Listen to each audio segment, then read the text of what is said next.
In this video, we're going to make a pair of mittens. There's a few things to know about making mittens on a round loom. You don't have a lot of options when it comes to sizing. This mitten will fit teen to adults. You'll also learn how to do a purl stitch and how to do rib stitching. For this project, you'll want to use a bulky or chunky yarn that is not cotton. Thicker yarns create less space between the stitches, which means you'll have a warmer mitten. Also, you may have heard the adage, cotton kills.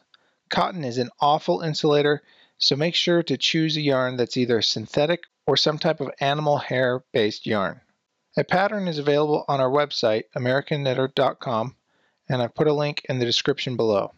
And we'll be using a 24-peg Nifty Knitter round loom. So let's get started. Tie a slip knot by wrapping the yarn around 2 fingers, then pulling a strand through the loop. Secure the slip knot by cinching it closed onto the first peg. Then cut off the excess, but don't trim too close or it can come undone. We'll now wrap each peg counterclockwise as we work in a clockwise direction around the loom.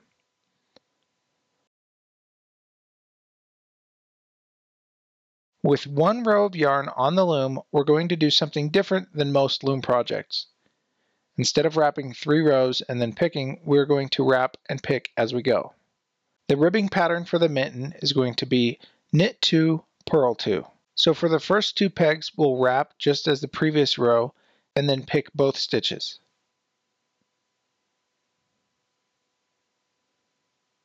Now for the next 2 pegs, we're going to purl.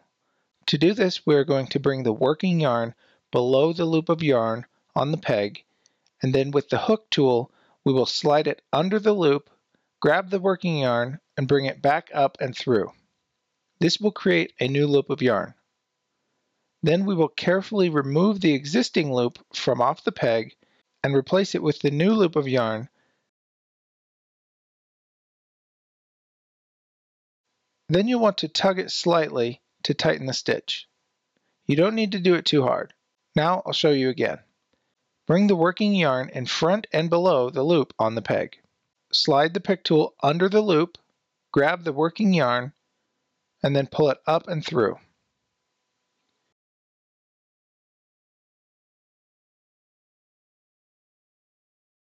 Take the loop off of the peg and then replace it with the new loop, and then pull the working yarn so the stitch is snug.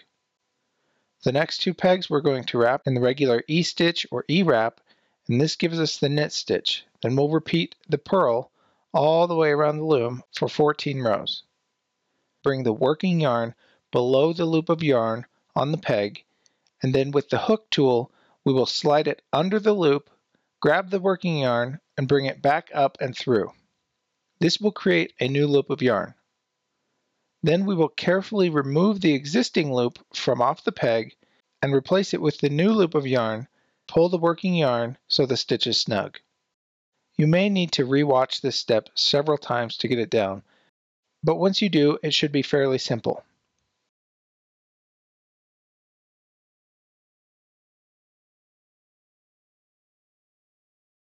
So finish that and we'll be ready for the next step.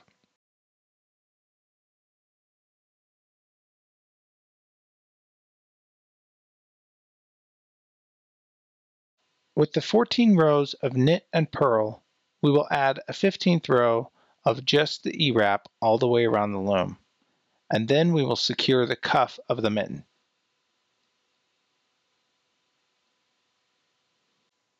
Okay, so now we're going to secure the cuff of the mitten like we would the brim of a hat, so it's thicker.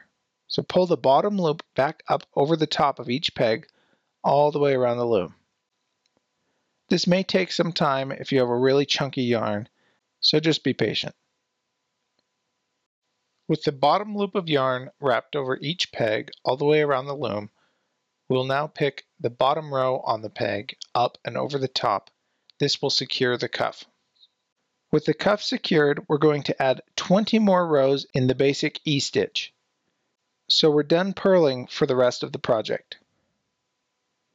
With the 20 rows added to the loom, we can create the thumb. This portion will vary slightly depending on the width and length of your thumb, or the person you're making this for.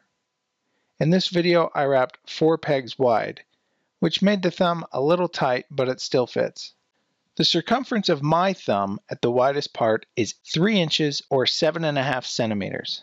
If you're the same size or bigger, then you'll want to wrap 5 pegs instead of 4. To create the thumb, you'll need to wrap and pick back and forth on the number of pegs you decided for the width of the thumb.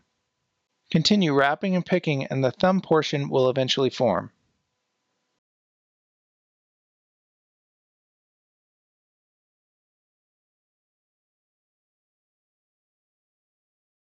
Check occasionally to see how it fits, and add more stitches if it's not deep enough.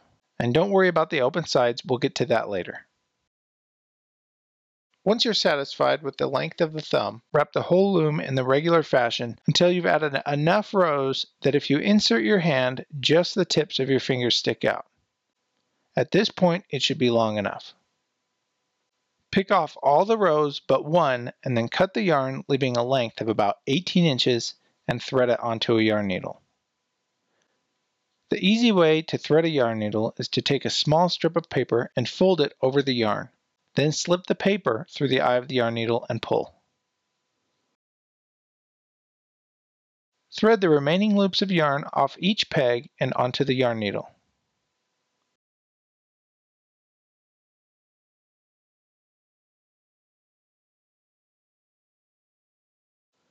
From the inside of the mitten, pull it tight so it cinches together.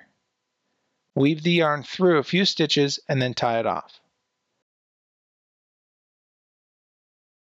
Now we'll finish the thumb. Thread another yarn needle and stitch the open sides together. Make sure that you stay close to the edges to ensure that the inside of the thumb isn't too narrow. Then tie it off. Do this on both sides. Okay, now you've got one mitten down. Now just make a second and you'll be set. Thanks for watching. I hope this video was helpful. If it was, please let me know in the section below with your comments.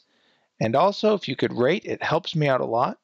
If you haven't already subscribed, please do. I'll be adding a lot more videos.